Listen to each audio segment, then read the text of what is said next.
Welcome to PM Express Business Edition. Ghana is set for its first review under the IMF program next month. And have we ticked all the boxes to pass this assessment? And also, government recently honored its obligations when it comes to the first set of new bonds issued under the domestic debt hedging program. But is government going to stick to its words and meet all these commitments when it comes to the maturity of these bonds? Well, all these issues wrapped up on PM Express as I engage the Minister of State at the Finance Ministry, Dr. Amin Adam. Doc, thank you so much for your time, and I appreciate it so much. You made some payment recently, and it has to do with the domestic debt exchange bonds as well. Just some quick clarity from you. Some 2.4 billion was paid, right? Did it cover all these bonds that are maturing under these new set of bonds that he issued that ended in February this year? Okay, so we launched the DDEP, I think, in December, and we got settlement, I think, on the 22nd of February, 2023. But as you know, we had a timetable, on when to launch, successive DDEP, So following the first one, you know that we have recently launched other forms cocoa of bills, and then the domestic dollar bond, and also the pension or alternative offer for the pension funds. And so the 2.4 billion paid was in respect of the one we got settlement in February 2023, and that is significant in many ways. This is the first coupons we have paid for that exchanged bonds, 16 new bonds covering 3 categories, A, B, and C. And when I say significant in many ways, it is significant because public perception of a default was very high, and therefore to have been able to pay the first coupons means that we have put the economy back into confidence. The confidence levels of people have increased. You also know that the credit rating agencies would have downgraded us if we defaulted. Don't forget that the successful completion of the DDEP we launched, settling on the 22nd of February 2023, led to upgrades for Ghana, particularly our local bonds, local currency bonds were upgraded by Fish from a default status to CCC, and by S&Ps from a default status to CCC plus. And therefore, if we defaulted, that would have led to a final downgrade of our economy, and that would have been very disastrous. Are you expecting that? And so the payment of these coupons means a lot for the economy. Let me also say that the IMF review is next month, the first review, and it would have been very bad for us if we defaulted. It is also important to note that around the same time, we have 3 exchanges ongoing, as you rightly mentioned, the cocoa bills, the US dollar, and then the alternative offer for the pension schemes happening around the same time. We're going to make the payment, and if we defaulted in our payment, the consequences for these exchanges that are ongoing would have been so much for us. And so the payment of these first coupons for the DDEP is so significant for the economy and also for the government, to the effect that it restores our credibility, which many people doubted, but also it has raised the confidence of the market in the government's ability to operate the debt operations. Well, some would say that what was government really worried about in terms of this payment? Was it about, 1, the market confidence, 2, the negative market reaction in terms of these credit ratings, or also about these individuals who were seriously looking forward for government to honor these payments? George, I've just outlined about 3 reasons why the payment was significant for us, and I would like to repeat. The first IMF review is so important for us. They have already disbursed about $600 million US. We are looking to the second disbursement of another $600 million. If we defaulted, that would have meant so bad for our economy. The credit rating agencies, I believe they were waiting for us to default, and then they would downgrade us. And as I said, they upgraded us on the successful completion of the DDEP, the one we launched in December. And so you should have expected them to downgrade us if we defaulted. And our economy is an economy that thrives on confidence, just like economies around the world. And so if we have not defaulted, it must be good news. And this is why I think that the confidence of the market in our economy will continue to grow. Are you expecting the market to react to this particular action? Let's first start with the rating agencies. Yes, we're expecting the rating agencies to come out soon. We don't want to preempt what they will do because they have independence in their rating operations. But we expect that once the confidence of the market in our government is enhanced, the credibility of our government towards meeting our obligations to bondholders and to other creditors, they should respond. And we expect them to respond positively. I asked the question earlier on about this money, and did it settle all the category of bondholders that their coupons are due? Because yes, we had some people that we spoke to and said that they've gotten their payments. There were some who were still waiting to get their letters. As far as you're concerned, have these payments go to all these papers that matured for that date? As your brief that you've had notice from those who are managing these papers? I mean, as you know, we have 16 new bonds, covering category A, B, and C bonds, and all of them were settled on the 22nd of February, 2023. And so a payment of coupons were due on 22nd August this year. And so the payment we have made covered all of them. Yes. And therefore, if somebody is having any challenge, that should not be coming from you. That should be coming from the commercial bank. I mean, we've paid all the coupons for the 16 bonds. Yeah. There is a bit about the assurance and the confidence that going forward, whether government is going to meet the other commitments that will come, because some will say that the first one was very, very important.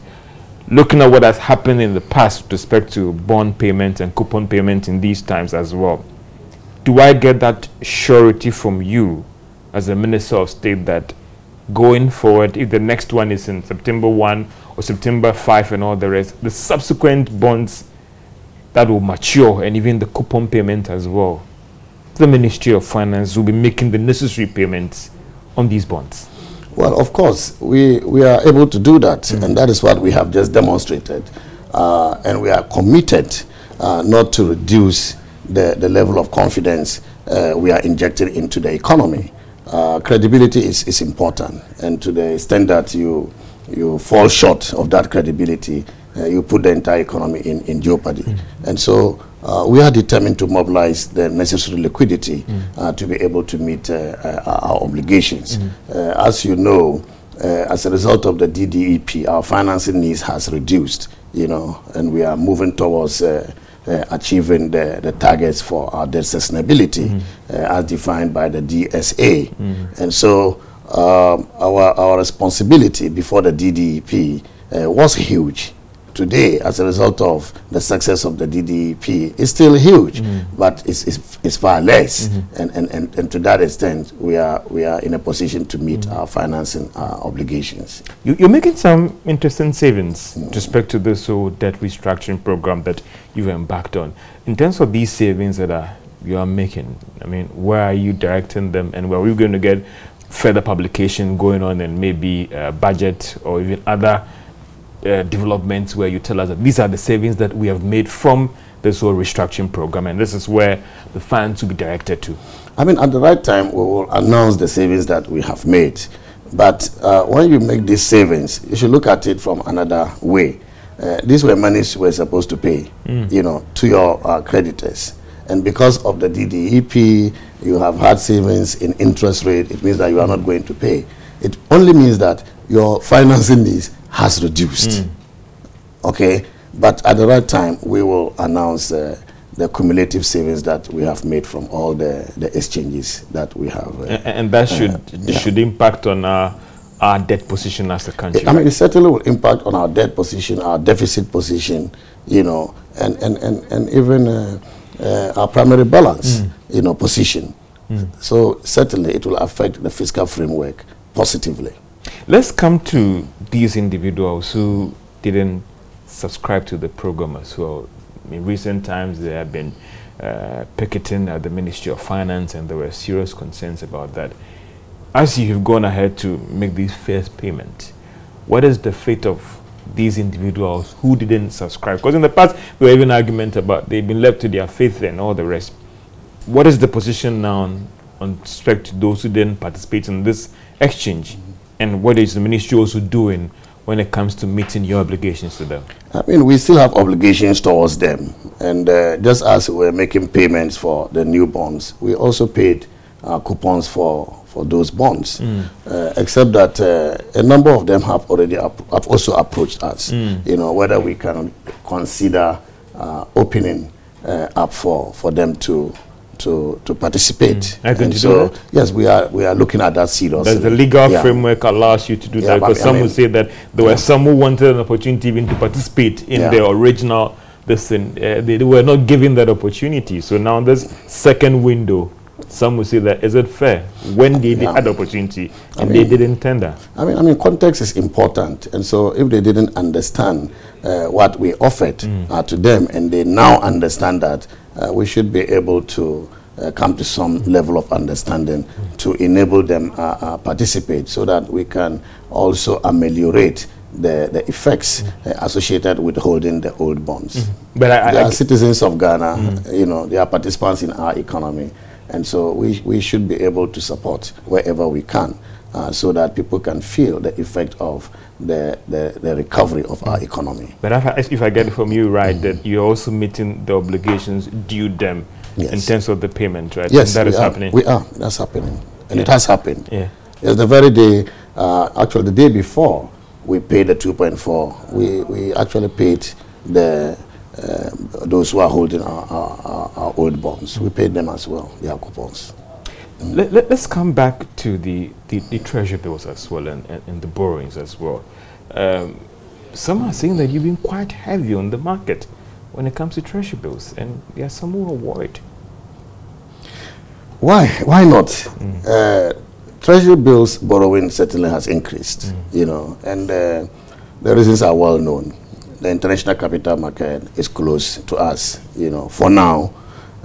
Also, we have zero financing of the government by the Bank of Ghana. And so we also have restrictions on external borrowing. So we're relying on the T-bill for our financing needs. And to that extent, you expect it to increase. I was looking at the data, and I think it now constitutes about 21% of the domestic debt. But going forward, we are working at it in order to ensure that we do not overborrow through T-bills. And one way to do this is to enhance revenue mobilization.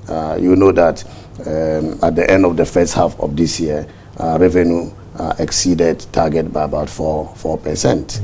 And expenditure controls also were well managed, to the extent that expenditure fell short by about 28% relative to program expenditure. So we're doing aggressive revenue mobilization, but we're also doing expenditure controls so as to reduce our financing needs, and that should have effect on how much we borrow through T-bills.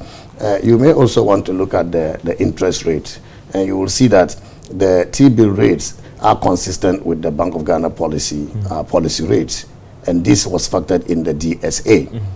And so when the Bank of Ghana successfully fights the inflation through the policy rate, and inflation goes down, you certainly will also see T-bill rates going down. And so, yes, we agree that T-bills remain an important source of financing for us, but we also know the fiscal effect it will have going forward. And this is why we are addressing this through aggressive revenue mobilization, expenditure control, and also fighting inflation. I mean, I bring in this T-bill argument because some are worried that the whole idea about this debt exchange program was to try and use the initiative to drive down the cost of lending in the country, or even governments interest rates and all those, and when it comes to papers issues and all the rest.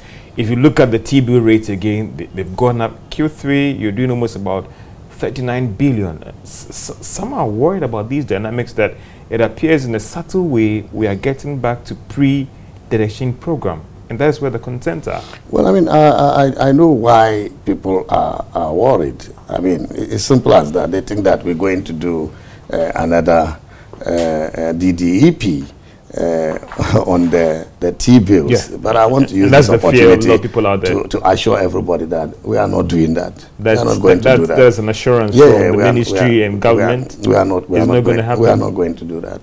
We are not. Come back again to this TB borrowing or borrowing through the TB market. Is that the avenue that government is turning to finance this whole papers that are maturing, some will say? Oh no, I mean, as you know, we are also collecting tax revenue.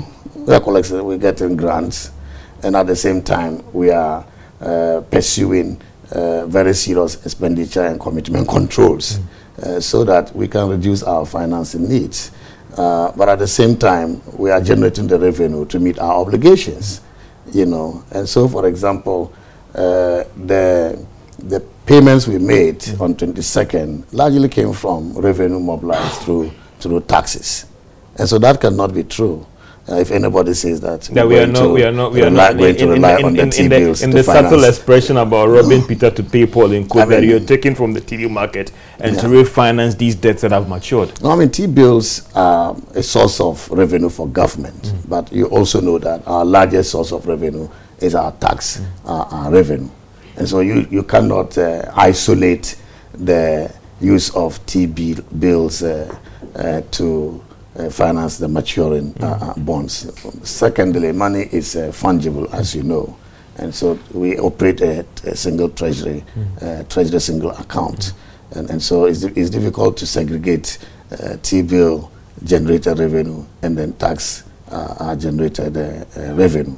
And so I can assure you that we are going to be able to meet our obligations through the aggressive revenue mobilization that we are doing. For those who are worried as well, what is the level of assurance for them in terms of the curve when it comes to the T-bill market going forward, that as revenue improves, the situation will normalize on the T-bill market? I think I've answered this because I indicated, you know, we are not going to do DDEP on the T-bills. We are working to reduce our over-reliance on the T-bills by, you know, aggressively pursuing revenue and then also expenditure controls. And to the extent that we have a successful DDEP, which we know we have, our financing needs will also reduce, and therefore looking up to raise so much through T-bills will be avoided. This is PM Express Business Edition. As we look at Ghana's First IMF program review and the domestic debt exchange program. We also want to be looking at the domestic dollar bonds and also the cocoa bills as well. How is they faring in terms of participation in this program, and what is government plan going for? This is PM Express Business Edition. We'll be right back after this break.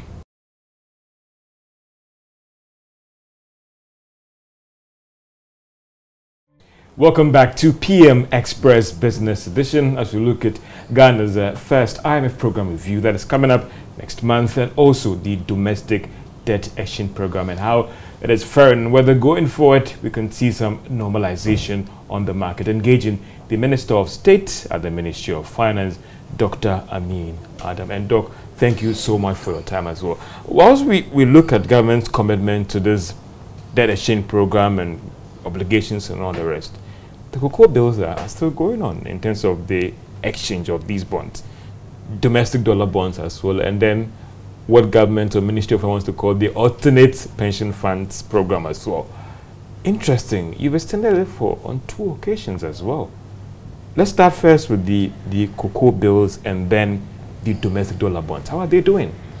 Well, I mean, so far so good. I mean, the intelligence we have, you know, indicate that we are moving towards a very successful tender for all the exchanges that are ongoing.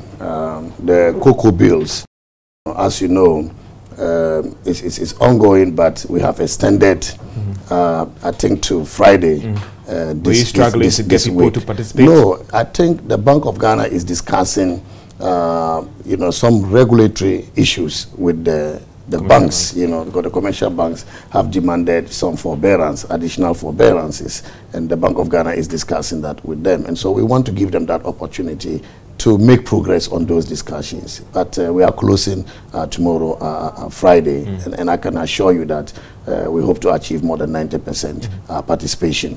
As far as the US dollar exchanges are concerned, we have about $809 million US involved in this, and that is also closing. We are also hoping to achieve more than 90% of participation. As far as the pension funds, the pension schemes have very rigorous internal approval processes, and they asked for us to allow them some time to secure those approval by their boards, and that was why we had to extend that one too. I am very confident that we'll be very successful with that one as well. But let me come back to the holdout for the first DDEP that we did. I want to encourage them to participate when we reopen. For those of them who have access to shortly, I am not able to give you definite time, but it will be done shortly, because they will face challenges such as liquidity, you know, to pay, and then also tradability of their bonds is going to be a problem for them. Eventually, their bonds will lose value. And so when we reopen for them, it is in their interest to participate, so that they can also drive the benefits associated with the new bonds that we have exchanged. I mean, you've tagged the pension program as an alternative, and you've engaged the players and they've agreed. First, we got the understanding that this area is a no-go area, and now we're seeing another program coming up. We've got the assurance from government that, listen, T-bills are safe. Some will want to connect these dots, and they will still come out as they are worried and a bit about the uncertainty in the market, because they still don't know what is going to happen tomorrow. As a Minister of State, in terms of what? In terms of whether tomorrow we won't come back and again touch the treasury bills, even though you've given us an assurance. Tomorrow, we're told that, listen, if you do not sign up to this exchange program, it comes with its own challenges. And everything was done by government to convince everybody why they need to sign up. Now we understand there's a window as well. Some of these things give the market some uncertainty and worry that, okay, what if tomorrow government comes back and says that there's another alternate form of touching these T-bills? No, I mean, first of all, you know that the T-bills we launched in December was very successful, 85% participation. So if we are reopening for the... That is the direction program. Yes, it doesn't mean you are doing another round of exchange. You cannot equate that to another round of debt exchange. Okay. Secondly, I've just indicated to you that the cocoa bills and then the US dollar and the alternative pension that we are doing are heading towards a great success. The information we have is that we are going to perform over 90% of that.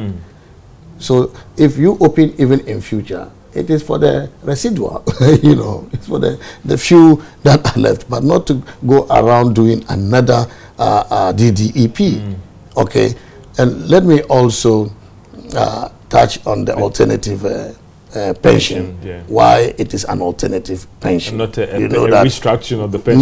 No. We signed an MOU with the pension schemes that they were not going to participate in the DDEP, but we also stated in the MOU that we will continue to explore to agree to an offer, you know, an option that will help us achieve our objective of debt sustainability. And that understanding was reached. And so if you call it an alternative offer, it is because it is not the same as the DDEP that we launched in December. And so that is the explanation for that. As far as the assurances about T-bills, I don't know how many times you want me to to answer that. But let me just take the opportunity to repeat it. We are not going to do DDEP with treasury bills. Treasury bills must be risk-free. Treasury bills will continue to be a source of revenue for government, a major source of revenue for government, in addition to the other sources that we have. And so people must be assured that we are not coming back to ask them to sign on to anything. These papers that you are settling in terms of the first direction program, and even this the bit about the domestic dollar bonds, and even the cocoa bills as well. Bank of Ghana is in as well. You'll be paying them their money as well when it comes to these debts. Yes, but I didn't want to touch on issues relating to Bank of Ghana. I mean, for obvious reasons. But once we have obligations towards them, why not? We will pay. And that's the assurance. If you're able to close this page of this debt exchange program as well, what would that mean for you in terms of the market development and the economy as well? Because it became a real challenge when it comes to the uncertainty and all the rest. The payments have been made and all the rest. If we're able to close the page, can we then say that we have successfully closed this domestic debt exchange program and then we move on? Yeah, we are hoping to be very successful with the remaining exchange programs we are pursuing now. And once we are successful by close of this week, unless there is the necessity for an extension, we would have brought the program to a successful end. Yes. You think you're going to extend it again? If there is any necessity, I mean, don't forget that the first one we did, we had to extend 4 times. So once there is the necessary need to do that, why not? Managing economy is not robotic science. Managing economy is about taking decisions based on the context of the situation you are faced with, you know, based on the circumstances at the time. So I don't know why you want us to box ourselves into a corner. It's about the assurance you send to the market, and you Yes. give the market that, listen, this is what we're going to do. These Yes. are timelines that are set with it. Yes. And then we come back again and the timelines are reviewed. And That that is where why I'm I'm saying raising that. this I mean, concern. the circumstances would tell you. For example, why did we extend the pension fund? Why did we do the extension? I told you that they had reached out to us, that they have rigorous, very rigorous approval processes, and therefore they will need some little time to be able to get those approvals. And I can assure you that some of them have already tendered. They've secured approval. There are others that are still pursuing, you know, their boss to get the approvals. And by tomorrow, we should see a very successful tendering for the pension alternative offer for the pension schemes. And so it's the circumstances. Okay. Then when we come to the cocoa bills, I also mentioned to you that the Bank of Ghana is discussing some regulatory forbearance with the commercial banks. What I don't know now is what state they are in the discussions. But, you know, irrespective of this, we are closing tomorrow, you know, and then we hope that we can continue to engage the Bank of Ghana and the commercial banks to address the issues that they are bothered about. Talk about the Bank of Ghana and then the commercial banks as well. I mean, what is the status of the Ghana Financial Stability Fund as well as we speak right now? There have been timelines that have been reviewed as well and all the rest. As we speak right now, what is the status? Have we gotten the seed funding to kickstart? Because even the banks themselves in their internal memo report mentioned or talked about how this one should go ahead as soon as possible to save some banks who might be having some liquidity challenges. You know that the DDEP was based on the stress test, the comprehensive stress test that we conducted, you know, to determine the effect of the program on the domestic banks. And so we fully understood what the effect could be. It's the quantum of the effect that we did not know. But we knew that some will be adversely affected. The good news is that some of the banks have recovered quickly, and a lot of them have declared profits. But those that are still faced with solvency challenges, we want to be able to address that through the Financial Stability Fund.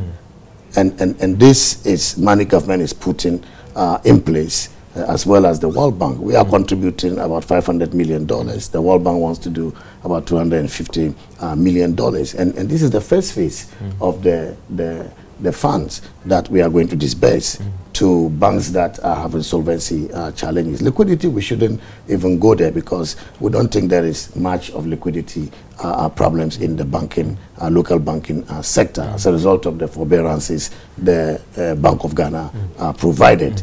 But for solvency issues, yes, some have, especially the state banks with state interest, and they are the target banks for support under the Financial Stability Fund. We're hoping that by the end of September, I think it should be operational so that the banks can begin to receive this support in order to make them stronger. You also know that government is embarking on an aggressive growth strategy, and to be able to achieve that, we need to be able to provide the private sector with capital so that they can be able to invest and therefore finalizing the Financial Stability Fund and then implementing it as quickly as we could will also help the private sector have access to capital through our local financial institutions to support our growth efforts. So that doesn't mean that you will go ahead with what you have, the seed capital, whilst later you look forward to, because you are now working towards September.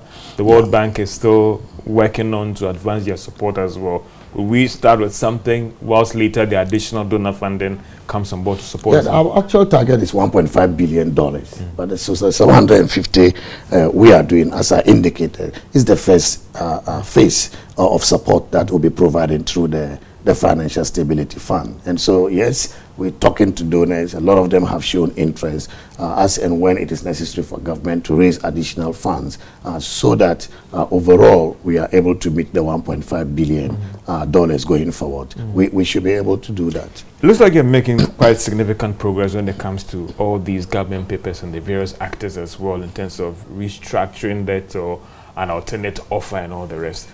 What is the status of the discussions with the IPPs on restructuring their debts?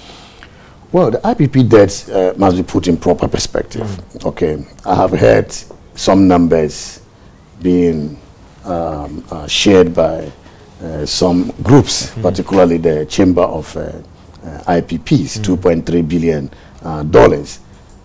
We don't have anything near that $2.3 billion. What is the current, if that is not there? So at the end of December 2022, we had about $1.7 billion as was estimated, but about 500 is fuel areas, and so these areas are not sitting in the name of IPPs. As of June this year, 2023, the IPP debt is around $1 billion US, and of this, about 340 million is for unutilized capacity as a result of the contract signed by the previous NDC government, take-or-pay contracts, excess capacity, which we didn't need. The $1 billion arrears has about $340 million related to capacity not used. But because of the take-or-pay obligations, we have an obligation to pay that money. So this $1 billion is what we are seeking to restructure with the IPPs. And as I speak to you, we've done all the analysis. We have various options that we want to put on the table. But even before then, some of the IPPs have sent us proposals for us to consider. So we've looked at those proposals vis-a-vis our own.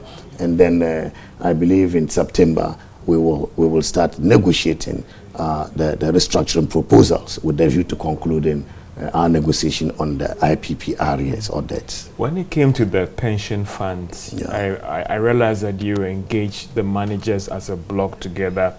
The DEPP, there were individual bondholders and other institutional investors as well. The IPPs, is it a one-on-one engagement or a collective or a group of these IPPs? Because if the chamber is putting out a different number, and this is what the ministry also based on their assessment. And I remember in previous engagement, you came across that you have done an engagement with the individual IPPs, and that is not the situation. What is the structure of this engagement? Is it collective, block, chamber? or you're engaging individual independent power producers? Well, the chamber, brings the IPPs together, and they have brought them together on 1 or 2 occasions where we met them to discuss their issues. But we also have engaged them as individuals, because don't forget that some of them have sent us individual proposals and not passed through the chamber. And so if they've approached you as individual companies, why will you take their individual proposals to the chamber? And don't forget that these are business entities, and business entities have their trade secrets. Okay, and so it's not every IPP that may want another IPP to know what proposal they have submitted to government. And so it is based on the circumstances, it is based on the preference of the IPPs. So it's a case-by-case basis, I can say. Will the government do an individual or do the chamber or the collective? It's a case-by-case basis. When it demands that we do collective, we will. And when we have to do individuals. And hoping that by September. Because I ask this because of the impact on this, on power supply going forward, and whether any delays in them and the implications on power supply in the country. Well, let me assure you that the threats by IPPs recently to shut down was addressed because they wanted to have a sustainable model of paying for the power they supply. And that's been done. We've negotiated with them. We've agreed to some monthly payments. And in every month, about $43 million US shared amongst them for energy supply, for energy consumed, let me say, because you know that they have excess capacity. And so we have negotiated with them to pay for energy consumed, which means we are currently not paying for the excess that we do not consume. And that is what amounts to the $43 million shared amongst them. Because of this, we have had to remodel the cash waterfall mechanism. That is categorized into level A payments and level B payments. Level A payments is the payments we make to the IPPs. And as I speak to you, we have paid them twice since we agreed with them. In July, we paid $43 million. ECG has just paid for August $43 million 2-3 days ago. And that is going to continue. We want to be current.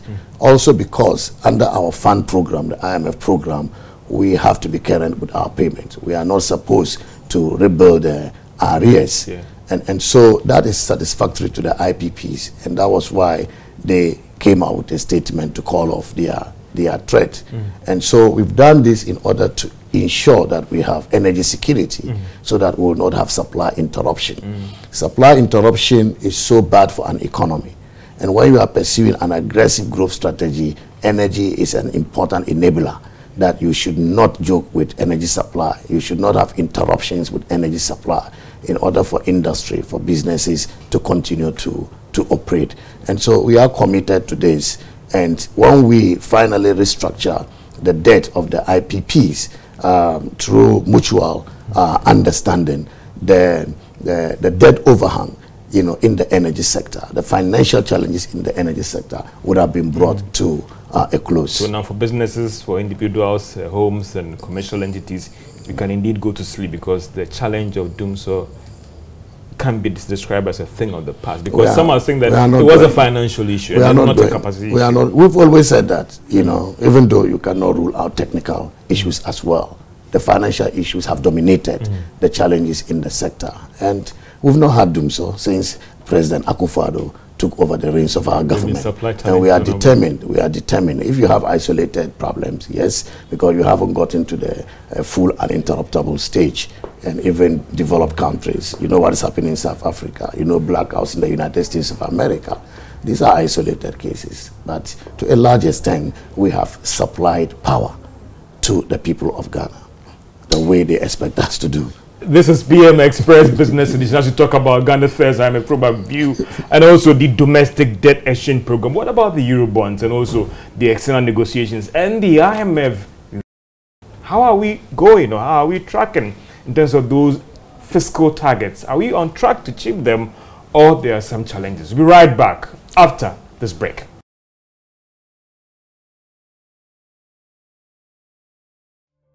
Welcome back to PM Express Business Edition as we talk about Ghana's first IMF program review and the domestic debt issuing program with the Minister of State at the Finance Ministry. Doc, let's look at the Eurobond and also the external debt restructuring as well. Are we making some progress on that one? Well, I think we are making good progress on that front as well. You know, we have two types of external debts here. You have the Eurobond holders, and then also you have the bilateral creditors. So for the Eurobond holders, we set up two committees. You know, the first committee for the international bond holders, and another committee for regional bond holders. We've had constructive engagement with them, and we actually shared in May this year their restructuring scenarios, you know, hoping to receive an offer from them. As I speak to you, we've received an offer from the regional bond holders, and we are negotiating, we are discussing seriously about that offer. We're hoping to receive an offer from the international bond holders. For the bilateral creditors, we are also engaging constructive discussions with them. It's looking good, and then we hope to reach an understanding and to sign an MOU with them in the next months, you know. And so this is where we are as far as the external debts restructuring are concerned. Are we going to close some of these negotiations before end September, or it could drag on? Because I want to tie that into your first review as well. What are some of the clear timelines, not necessarily the dates, in terms of reaching some conclusions, one on the Eurobond, the external debt as well, and even the bilateral engagements that are supposed to go on? I mean, as far as I know, the criteria or the measures that we need to achieve for the first review does not include that. And so I don't know whether you have fixation for September. No, but even if it's not tied to the IMF first review, yes. I just want to find out the clear timelines when it comes to the Eurobond. I mean, what I can say is that we are making progress on that front, and I'm unable to give you definite timelines. But of course, it's a very important component of our debt restructuring. We are talking about 20 billion US dollars, and if we are successful with the restructuring, that will have a significant boost to our debt sustainability analysis. And so we are not playing with that, but I'm not able to give you definite timelines.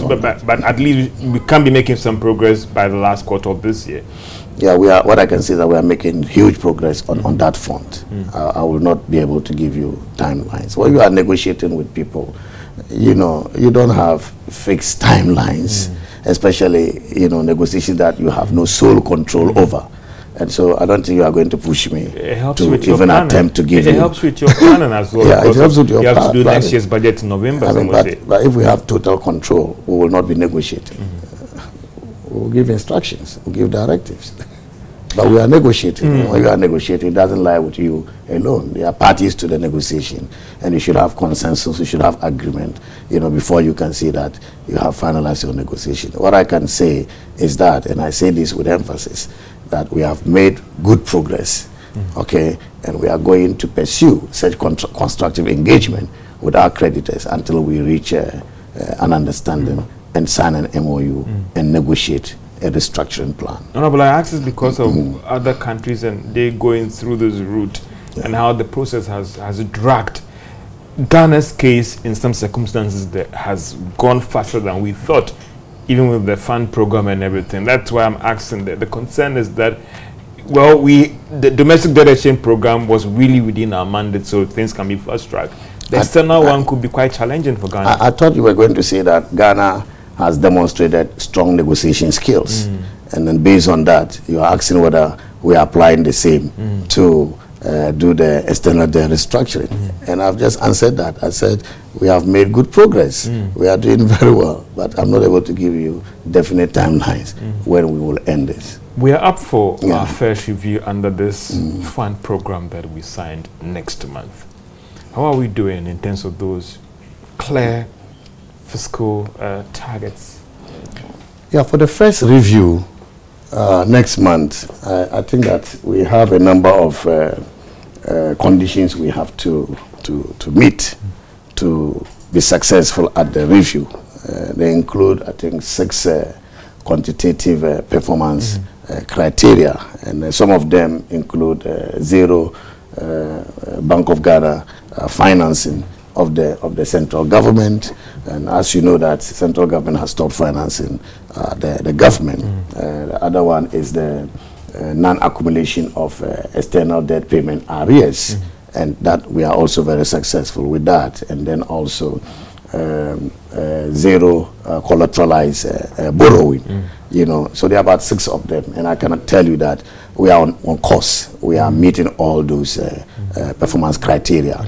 You also have structural benchmarks, about 3 structural benchmarks that will be reviewed, and these include the development and publication of arrears, an arrears clearance plan. We are good with that. The development and publication of an updated energy sector recovery plan. We are good with that. And then also the financial sector strategy, stability strategy, which we have also done. And so as far as the structural benchmarks are concerned, we are fine. We also have the indicative targets, you know, and one that I want to mention is the non-accumulation of arrears in the energy sector. You know, so, and also how much we should spend on social interventions. We are meeting all those, and so I can tell you that Ghana is ready for the next review, the first review, and we are very confident about succeeding with the review. One critical target that you talked about is about the central bank financing. Yes. And some will ask that, are you raising the required revenue to withstand a strict enforcement or zero financing? Well, I've told you earlier that, well, we are using T-bill to raise funds, but we don't want to rely on T-bill. We are also aggressively pursuing revenue generation and mobilization. This is the reason government is developing a medium-term revenue strategy that will seek to increase our tax to GDP ratio from current 14% to about 18-20% over the medium term. You know, that should tell you that we are very serious about generating and mobilizing revenue to meet our financing needs, and so we are not sleeping over this. But at the same time, we are doing expenditure controls in order to ensure that we remain within the fiscal targets that we've agreed with the fund.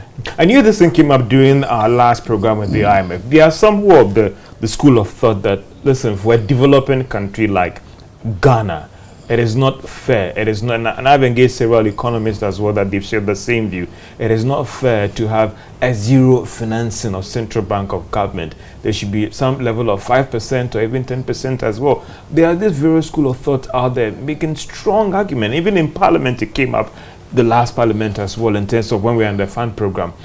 Where do you stand on it? Because the argument is that yes, a US government or maybe a UK government can withstand a zero financing by the Federal Reserve or central bank, but not a developing economy.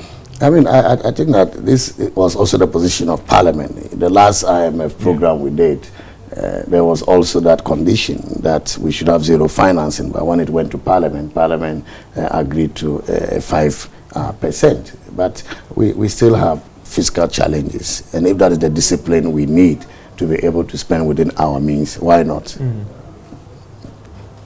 It's a choice we have to make. Let's come to expenditure as well, in terms of how committed is government to fiscal prudence, especially on the back of this exchange program, and even going into an election year where that has been the biggest challenge for various governments over the year, to keep the purse tight in an election year. And if you look at the cycle, our fiscal situation deteriorates most of the time in election year. Well, this government has demonstrated, you know, commitment to fiscal controls. In the 2023 budget, we announced a number of expenditure control measures, and those measures are being implemented. And this is why the results showed that we are succeeding with our expenditure commitment and control. Half-year review showed that expenditure fell by about 28% relative to program expenditure. So it's as a result of these measures. On the primary balance, we achieved 1.1%, surplus instead of a deficit 0.5% of GDP. That also tells you that on the expenditure side we are doing well.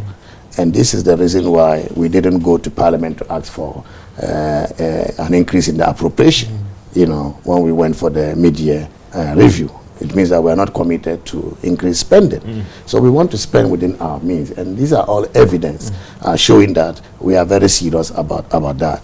Because there are two sides to the equation. You can't just be focusing on revenue without working on your expenditure, like the fiscal control. So the fiscal controls are both ways. One to increase revenue, the other to control expenditure.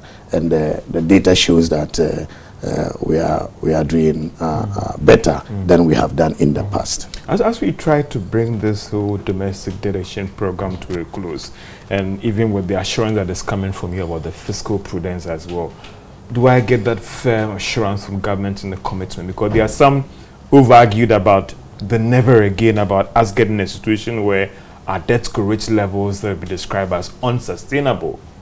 Are there any other extra things that government is doing to ensure that the never again happens, or we stick to that?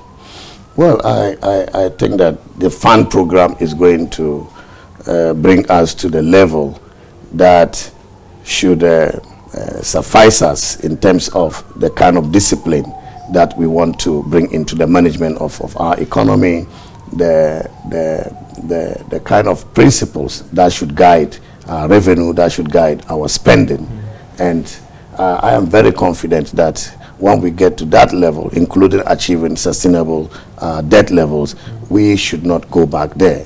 Now, this would take the collective effort of not just government, but also the citizens of Ghana. Most of the time, the focus is on what is government doing, but I think we also need to now ask what are the citizens doing. People must pay their taxes, okay? Corruption is often talked about as if it is at the highest level of the political ladder. But down there, there's a lot of petty corruption going on. If you quantify that, that is so huge. You go to get your passport and you want to pay a bribe and get that passport.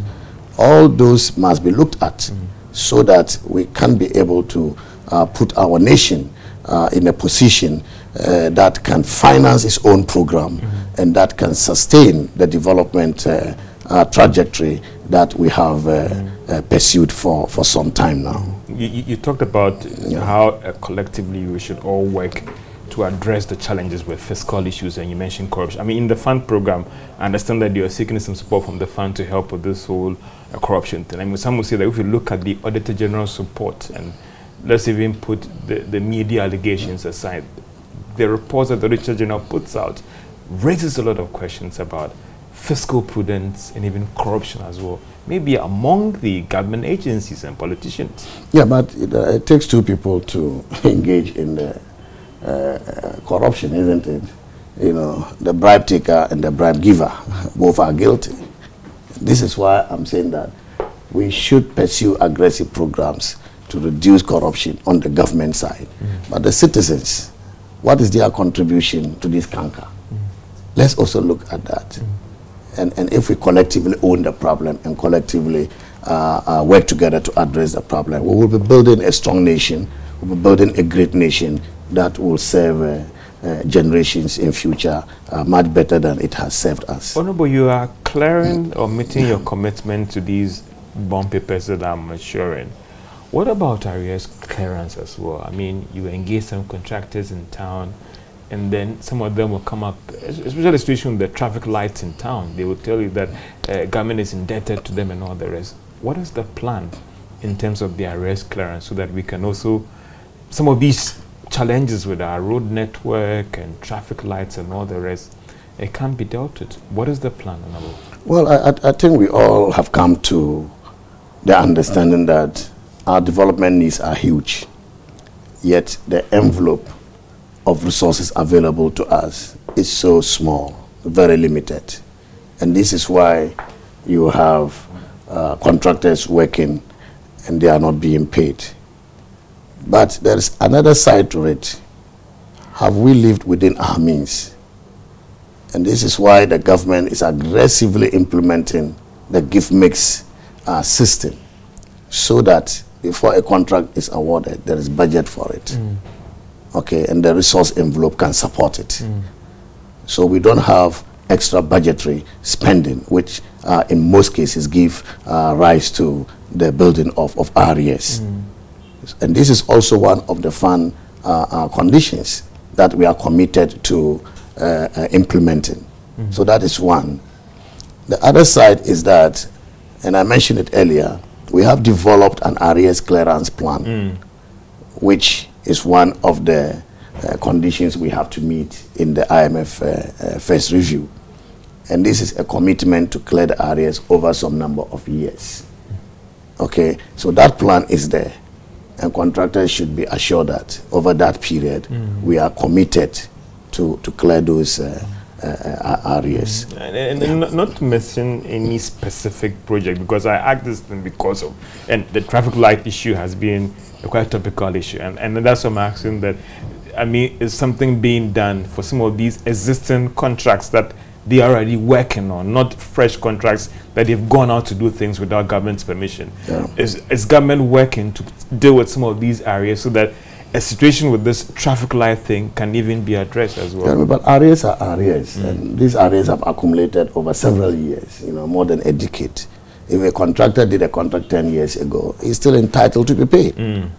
Okay, and so we should be fair to all that we owe. If we are negotiating our debts, for example, it is because we want to be able to pay. The arrears side is also important, that we find a way to pay them. Okay, and this is why we have an arrears clearance plan, because you don't want to do things haphazardly, and you don't have an envelope of resources that can clear the arrears overnight. It has to be systematic, it has to be spread over time. And that is the plan that we have developed, so that we can be scientific about it. And so whether it is traffic light or road or school buildings, has built it. And the person may have built it with his own resources, or the person might have gone to a bank to take a loan, and yet the person hasn't been paid for the services or for the goods provided. We have to find a way. But we are limited in our means, and this is why the arrears clearance plan has become necessary. There are some who are saying that passing this first review would mark a major turning point for this economy. I don't know whether you share that same, and for you, are you that optimistic that you've done everything that has to be done to pass it? And passing this first review, what would this mean for the economy going forward? Because there are some development partners who are also going to come on board post this first review. There are some offshore investors who are waiting for the IMF verdict on the first review, and then they also come on board.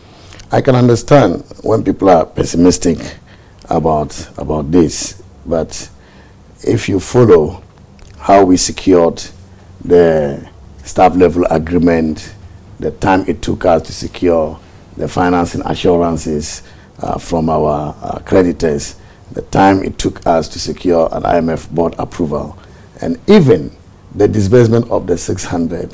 I recall Honorable Atu Forsen saying that the money was not going to come. It would take another 3 months or so for the money to come, after we had communicated that we were receiving the first tranche upon approval by the board.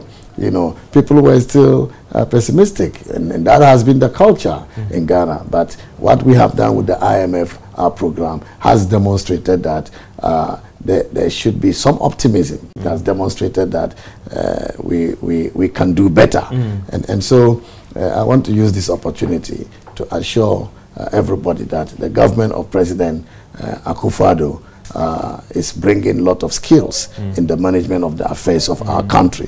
The difficulties we went through, COVID, the Russia-Ukraine war, and how we have navigated our way to the period where we can now see the economy recovering, is not by accident. It has been as a result of master craftsmanship in economic management. It has been as a result of so much skill, commitment, dedication, and then also the sacrifices of the government and all the people who work with the government. But also the citizens have made sacrifices because of their participation in the DDEP, and we thank them for those forbearances. We thank them for those sacrifices. But above all, we only can build this country for ourselves. And we can do this if we work together, if we own the problems and the challenges together, and if we own the solutions together, we can build a better country for our people. And whilst we wrap up on this discussion, taxation and revenue mobilization, there are some businesses out there. Yesterday at the program, interesting discussions on issues about revenue and taxes. Some of these businesses feel that they are being squeezed too much as government tries to raise revenue to finance development and do other things as well. You see, context is important. When the MPP came to government in 2017, we abolished a lot of nuisance taxes.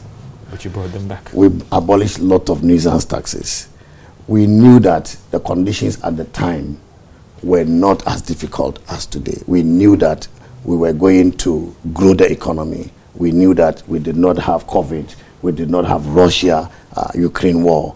And so when times are good, the people benefit.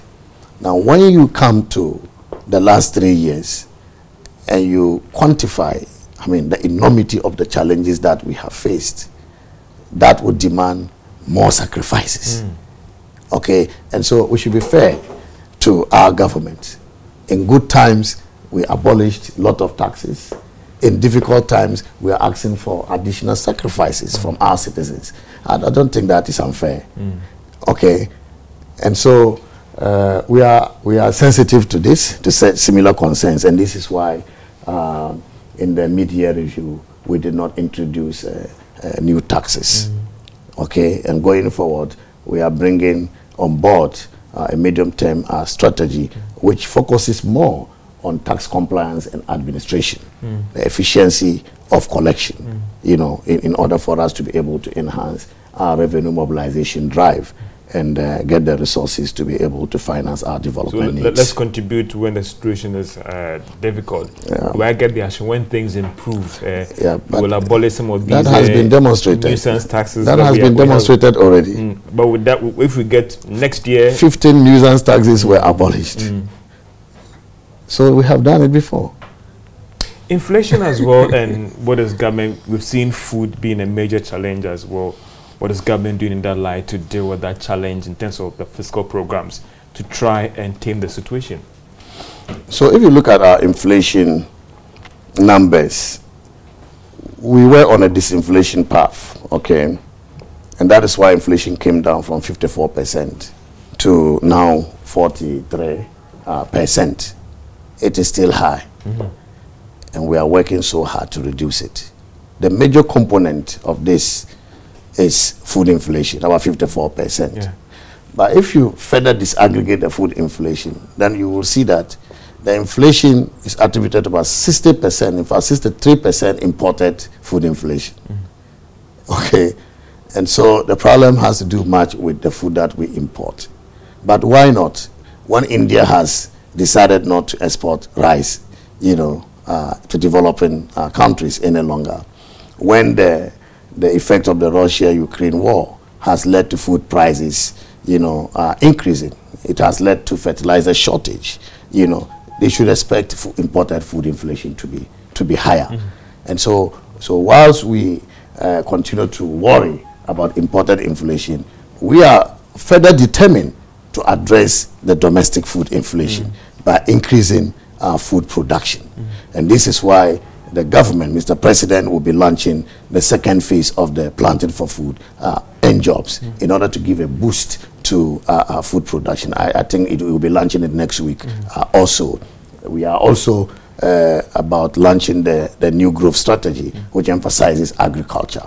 Okay, rice, maize, other cereals, but also aquaculture. So that we grow our potential to produce more food, so that food becomes affordable to enable us reduce the food inflation and subsequently reduce inflation. So that together with the monetary side, inflation should get to a single-digit inflation over the medium term to support our economic growth. I mean, this fund program, you're looking at, some would say that looking forward to it, interestingly, in terms of the first assessment. For you, quite optimistic that, listen, you've done what you're supposed to do, and Ghana is going to really pass this test? Yes, I mean, of course, we've done what we're supposed to do.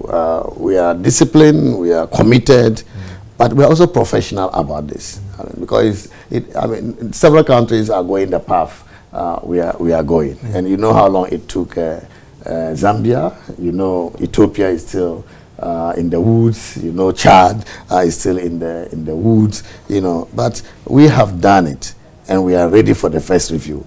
And I can assure you that His Excellency the President has provided leadership.